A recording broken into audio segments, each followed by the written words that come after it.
Hey guys, so in the previous video some people said that I was talking too fast and they could not understand what I was saying. So I'm gonna talk for a couple hours. No, I can't do this. Hey guys, so if you feel like I'm talking too fast, just slow down the video. So in the previous video I talked about the Atziri's rule stuff and how it works. A lot of people didn't really watch it and ask the same question, so I'm not gonna talk in details how exactly it functions and what support gems don't work with it, but I just wanted to make a follow-up video and actually showcase the build. Unfortunately, there is one big issue. The skill is bugged, and it is a confirmed bug. The bug was supposed to be fixed. The patch got released. The bug fix isn't in the patch notes, but the bug still exists, like nothing even got fixed. And the bug is sometimes while fighting, actually very often while fighting, you click the skill and nothing happens. It is not a cooldown, it is a bug. So if you find this to be interesting and you want to do a build, maybe wait a bit until the bug is actually fixed, because it is so frustrating while mapping. You run into enemies, you click the skill and nothing happens, and then you are even in more danger, especially during ultimatums. So that's the one big drawback, that the skill is currently bugged. About this build is a non-crit, non-ignite. So the Flame Blast has 650% damage effectiveness. So I thought I'm gonna stack a bunch of flare damage because it has like insane damage effectiveness. So I did that and then realized later that getting flare damage is not as effective in getting damage compared to just getting increased damage. So, and for example, I was all the time using either lighting support gem, which is like 30% less damage than Conk effect. Obviously, Conk effect makes it probably harder to overlap the storm calls, but that 30% would not save the build, and that's the point. The build works very well all the way until Retter maps. As soon as you start doing Retter maps, it started having all sorts of issues. The survivability is pretty bad. I'm gonna talk about how to improve it, but survivability is pretty bad, and the single target damage is not too amazing. Some bosses just drop dead in 2 seconds. So, but other tougher bosses, you can't really burst them down fast enough, and that becomes an issue. The stuff is in a weird spot. It can do damage, but at some point it just feels like a brick wall. You can't really get more damage easily. And I know some people don't like this delay, but honestly, delay is not really bad. It's almost as fast, or maybe even faster than throwing a trap and waiting for a trap to trigger. So if you like this kind of playstyle, what you see, just give it a try. The stuff itself is pretty cheap. The stuff is like 10 hairs. And I don't have another 6 link. Most of my other items are pretty generic, and there's nothing crazy happening actually. Okay, about the build, I chose to be Elementalist because originally I planned as a crit build and it was not looking good. It's pretty hard to get enough crit chance, and if you do, then you kind of have to sacrifice a lot of life, so you become like a very squishy and a glass cannon, but without the big cannon part. So because just single target damage is still not gonna be blowing anyone's mind. It's just gonna be good, but it's not gonna be too amazing. But you are gonna be glass cannons. So I think that for that reason I decided to go non-crit and have a bit more balanced build, which could survive and do some damage. And it was very satisfying to play until I started realizing that it is bugged and it's frustrated the hell out of me. Elementalist works very well because you can get a lot of damage of it from it, and also golems can give you a lot of defenses like stun golem, regen, here's golem, physical mitigation. You can also get generic damage with the flame golem. I currently only have 3 golems. I did not go for the final golem node, instead went with the shock node, and the shocks are pretty strong, but unfortunately in PUB we do not have the skill inside PUB, so I have no idea how much damage I'm actually doing with the Atziri stuff, but I can kind of just measure it based on the Flame Blast. The Flame Blast, by the way, I am using Valve Flame Blast as well, but it is on a 5 link only. And the main way I'm getting damage as a non-crit is just getting flare damage and getting percentage increase, either spell damage or elemental damage, and that's it. and then trying to get more multipliers anywhere I can, like on support gems or conditional things like shock, for example. But as a crit build, it would be much easier to get the damage because you can just multiply everything with the crit multiplier. So I'm gonna briefly talk about the staff, how it works. Atziri's rule is it grants you a level 20 Queen's Demand skill. Queen's Demand skill does not do damage. Queen's Demand skill does not even scale the mana cost. Only inspiration links to the mana cost for Queen's Demand. So once you click Queen's Demand, then it rotates between two different skills. Flame of Judgment, which is like a Flame Blast, and Storm of Judgment, which is like multiple Storm Calls. The staff does not need to be linked. The staff also gives you cannot be stunned, which is amazing, and damage cannot be reflected. Now, both of those skills have duration tag, so and they do scale very well with less duration. The lower the duration, the faster we're gonna happen. You can see how fast we grow. I would also recommend you to watch my previous video. I showed side-by-side comparison how Flame Blast speed looks like with less duration and faster casting and stuff like that. But you can see how much slower it grows without less duration. So you absolutely want less duration. I also did get reduced duration on the passive skill tree, but remember, you are reducing most of your buffs duration as well. Let's say Elemental Overload is not going to be affected by that, charges are not going to be affected by that, but just keep in mind that some buffs may expire much faster if you're taking these. And I'm actually even having doubts if it is needed. I don't feel like I need it. To me, this kind of delay feels fine. I don't need that much, I think. So maybe you wouldn't even go here, but I'm going to talk about passive skill tree in a moment. And yeah, the skills, both of these skills have 1.5 second cooldown. You can use Spell Echo and Unleash, but you will cast both skills at the same time, and both of them will go on cooldown. And you don't really want to do that because it reduces your clear speed by a lot. But currently using Unleash is kind of a bandage fix for the bug, because you can cast both skills at the same time and it does not fail to cast. I think, at least it should not, maybe.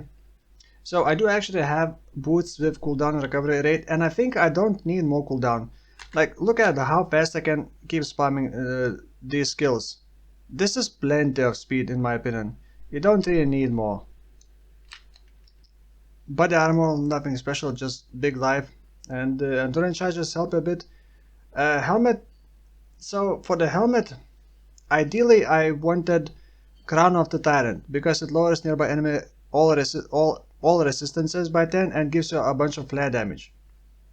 But that only has one socket, which would have another issue of how to squeeze everything you want, and also it is a bit expensive. So I wanted to get flare damage, but flare damage is not as great, but this is what I end up with. I'm not using, by the way, Ice Golem, but I thought that if I decide to convert this into crit, I could just keep this because I got this Golem enchantment myself. But in the end, I did not want to go crit. Maybe once the stuff gets fixed, maybe I'll redo this build and go crit if I can figure out a good way of doing it. By the way, if you have played with this stuff, let us know in the comments below how you build it, because I'm curious. I know that ignites are the smoothest and I hate that because it's just boring. You just turn this cool new skill into just boring ignites. Crits are the highest damage, but they are the most squishiest, and non-crits, I haven't had anyone else doing non-crits, so I'm curious to know how it performs and how you build, if you build it. For the gloves, just a bit of damage and nothing else special. I am using Darkness Enthroned just to get the most flare damage, double flare damage and life on visuals. One of the ring is Mark of the Shaper because she just gives a lot of spell damage. I did quality it as well with the caster modifier, caster catalyst. It does give a lot of damage. And the next ring has to be Elder if you want that damage from Shaper's ring. So Elders, I got flat fire damage to spells and attacks, some life resistances, and then Aspect of the Spider I crafted myself. The amulet, also nothing special. I did need Leech, but now I realize that it would have been better to get Lightning Leech. Well, actually you can either get Lightning Leech or Fire Leech. So in the Atziri's rule stuff I have less duration, control destruction, cruelty, which is not great, elemental penetration because it affects both skills, inspiration, but for that you kind of need to maintain inspiration charges, which isn't a big deal. And I also was using added lighting damage, but like it has massive damage effectiveness, right? Like I said. So if you can see 170 average damage. If I swap to concentrated effect instead of added lighting from 170 all the way to 219,000. So added lighting is not great. Uh, Obviously, even if you use awaken added lighting, it's not gonna affect the skill levels. Skill levels cannot be affected. I definitely do not want to use concentrated effect, but for single target you may want to use concentrated effect. Maybe swap from added lighting, because there aren't that many support gems for non-crits that you can use. Cruelty is also not great. Cruelty is just not great, but it is still better than added lighting. You may have to experiment. You may even want to go with the chill. Maybe you want to even use skitterbots to have chill and use hypothermia in order to have a better multiplier for skill. Now for the other support gems, I'm using Stone Golem, Flame Golem, Chaos Golem linked with Meat Shield just to make them a bit tankier, because it's pretty annoying when they die. You lose a lot of damage, you lose a lot of defenses, and I only have 3 golems right now. I can't really squeeze in more without dropping Val Flame Blast. Val Flame Blast is linked to Control Destruction. It was also linked with Concentrated Effect. But if you want bigger AoE, use something else like either lighting, whatever. I don't think that it doesn't do as much damage as the Atziri's skills, but it is pretty nice to use in Ultimatum. So you just click it and it hits 4 times. And by the way, on the last hit, Val Flame Blast does over 1 million average hit damage. On the first hit it's gonna do the least damage, and on the final hit it's gonna do the most damage. So again, Val Flame Blast, Control Destruction, Concentrated Effect instead of added lighting, Combustion, and Fire Penetration. Next I got Orb of Storm linked with Increased Critical Strike, Arcane Surge, and Flame Dash. And this is just to proc Elemental Overload, and it does proc very reliably. Then I got Armageddon Brand, Hex Touch, Elemental Weakness, and Combustion. And this one is... So here's another thing. I am proccing both exposures. I am proccing Lightning Exposure and Fire Exposure. And I get both exposures from corrosive elements. So here's the thing. From my testing in PvP, we figured out that since the Flame Blast only hits twice, you have pretty low chance of applying Fire Exposure. But the Lightning Exposure, you hit multiple times with these, so it's much easier to apply Lightning Exposure. So for that reason I added Armageddon Brand, because you just tag an enemy and it keeps hitting and eventually applies Fire Exposure very reliably. And at the same time it also applies Combustion, which lowers their fire resistance, and applies Elemental Weakness, which is also great. I also managed to get Disoriented Display, which blinds nearby enemies when I use Elemental skill, which does help me a lot, but it's not mandatory, I guess. And on the passive skill tree, like I said, most of my jewels were getting flare damage for spells. You may want to get the jewels with increased damage. You can get spell damage while wielding a staff, and increased area damage, which is a bit cheaper than getting like a generic spell damage. And then obviously life and resistances if you need. I do have capped block with Rumi's Concoction. Well, almost capped attack block, but capped spell block. Even without Rumi's Concoction, I have 70 spell block, and that is with Glancing Blows. And that is actually my only defensive layer. But you could add, like I said, Vigil Jewel in here and use Vigilant Strike, but then you would probably have to get rid of Val Flame Blast, which isn't actually that needed. If you're going for a proper build and you want more tankiness, you can definitely get rid of Val Flame Blast and get Vigil and get Fortify maybe. But personally, I hate using Fortify for a spellcaster. Now, if you want to build this as a crit, I'm actually unsure how, because it would be pretty expensive, unless you don't mind being a super glass cannon. In that case, I would just recommend you to watch Metal's video. He recently did the build with this stuff, but as an assassin, as a crit, obviously. And the way he solved like his defenses, he was actually freezing with what was it called? Freezing enemies with Orb of Storm by using Free Dragon. His sliding damage was able to freeze, and since he was crit, you can easily just freeze enemies even with the Orb of Storm. And then his fire damage was shocking, and the fire damage was the highest, so it was also getting big shocks, but it was very squishy, like less than 5k HP, so it's definitely a class cannon, but the single target damage wasn't that amazing as well. Another thing, you could actually do this build with Indigon, however the mana cost will not be increase of Queen's Demand. Maybe link some other skill with Archmage, so you can consume more mana to power up Indigon, because the skill itself is not gonna be enough to power up Indigon.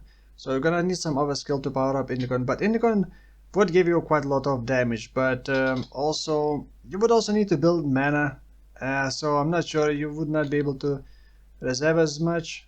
Yeah, you would have to do a lot of changes, so in the end I'm not sure if it's worth it. It's really a tricky stuff to build around, but it is also pretty fun. So if you like what you see, just give it a try. It's pretty cheap build. You just get a stuff for 10c and just try it out, see if you like, see if you not, and yeah. So for now, thank you for watching, and I will see you in the next one. Bye bye.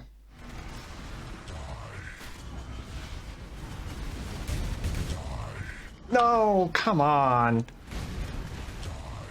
No. Mission failed. We'll get them next time.